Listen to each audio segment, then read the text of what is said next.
All 4 assignments in this project have the same basic plan, and I want you to take a few minutes now to get familiar with the typical MRP assignment.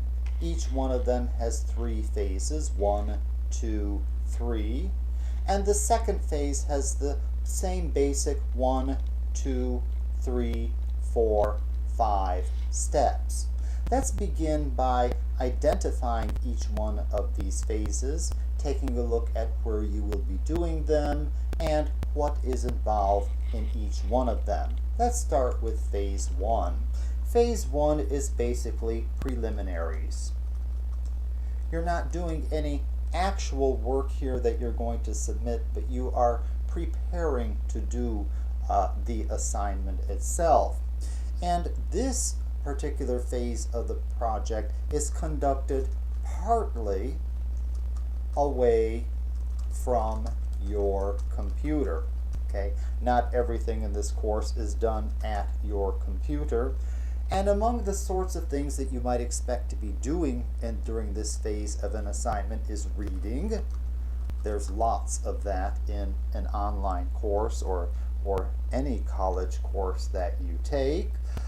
Believe it or not, one of the assignments will involve your going to a library.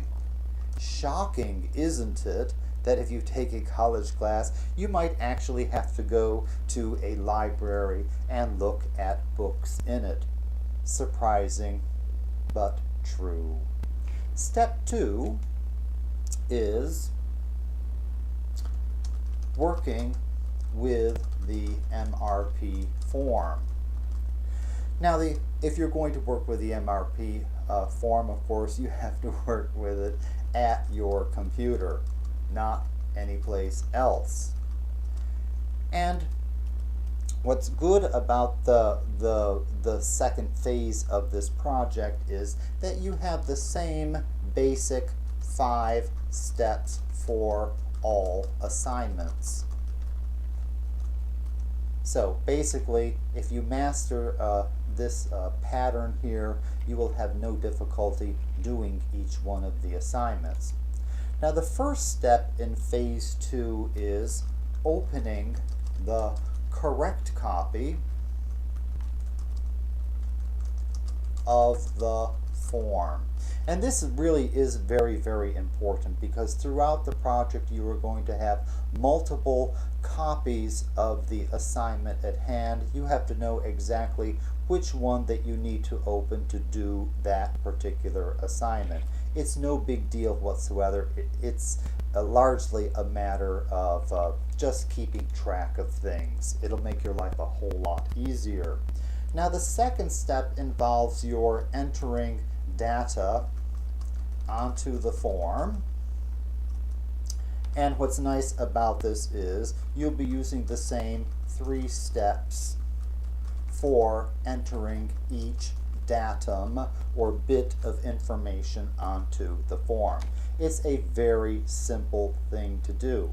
And in the first assignment, you will have 5 opportunities to rehearse this set of 3 steps.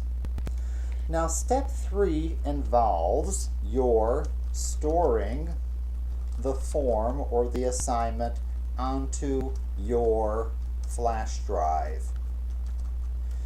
Now, this is a very, very important step, and let me tell you, people, it is unwise for you to store your work for this or any course on your computer, on someone else's computer. It just is not secure there. You really have to have a portable storage device on which you can store it, so in case the computer crashes, which happens many more times than you might imagine to students each semester, or some other thing happens, you will have it at hand. I learned this lesson myself. I once trusted 50 to 60 hours of work on web pages to the college's server. All of that work was lost during some work on the server, and I spent several weeks during my first semester of online instruction scrambling to catch up for it. Don't let this happen to you. Go to Walmart, spend $10 and get yourself a flash drive. You will thank yourself for it again and again. Now, step 4 is, of course, submitting the assignment. It does you no good to do the assignment if you don't actually get it to me. And there are certain protocols for doing this, and you will want to master them right away. You'll be doing the same steps in this for each of the assignments of this project. And finally, step 5 is something that most people don't do, but you should get into the habit of doing now, and that is checking the submitted work